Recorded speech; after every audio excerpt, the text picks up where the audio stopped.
Some of the ways that we can recognize that we're being pushed into the hyperarousal state, that fight or flight zone, is really, and we can recognize that through some very familiar patterns of anxiety or fear or panic.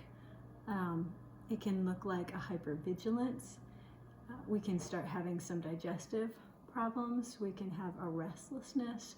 There can be chronic pain. It can start moving into a rage or hostility.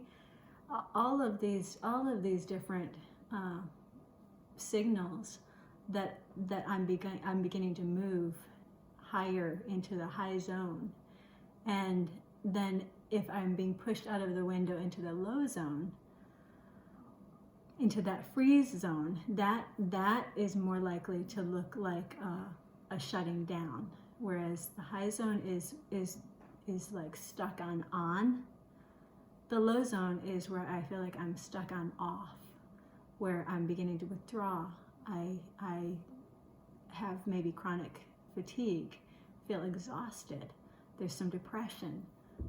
There's a sense of emptiness. I can also have, just as in the high zone, in the low zone, there can be sleep problems. There can also be digestive issues in the low zone. A deadening.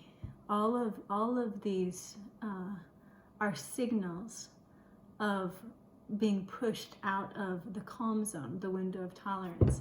So one of the first things that we want to do is recognize what's happening. We want to identify what it is that's causing me stress, what it is that is disturbing me. Once I've named that, then what I want to do is identify the emotion that's rising up in me as I think about that stressful thing. Once I've done that, I want to take note of what's happening in my body in response to that stressful situation. Almost always, our body is signaling us that we're holding tension. We're tightening up, or we're doing something starting to be uncomfortable. So once you've identified, pay attention to your body. A lot of times it's in our abdomen, sometimes it's in our chest, or our shoulders, or our head. It can be anywhere. But pay attention to where it is, and then intentionally relax that place. It's actually best if you can go through just really quickly, go through your whole body. Start with your feet and intentionally relax the muscles in your feet, in your lower legs, in your upper legs, in your whole midsection, your stomach. Relax your chest.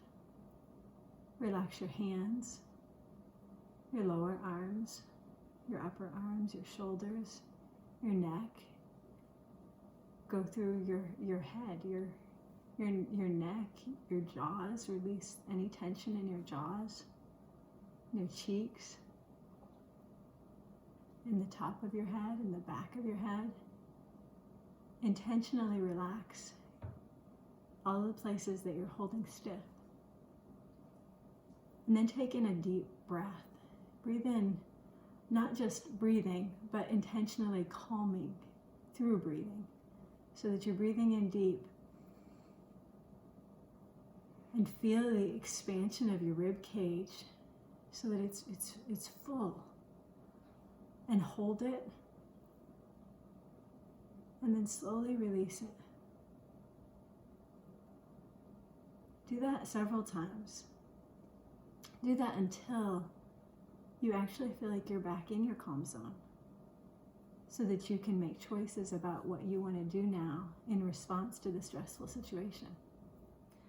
So doing these few things will help you move into the calm zone. And you can do this, and we really must do this numbers of times through the day. gradually it actually does expand our window so that we're capable of holding more in that window without pushing out quite so easily.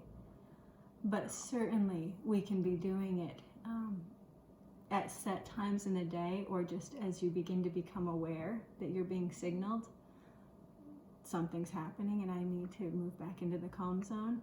So try practicing just identifying, body scanning, and breathing.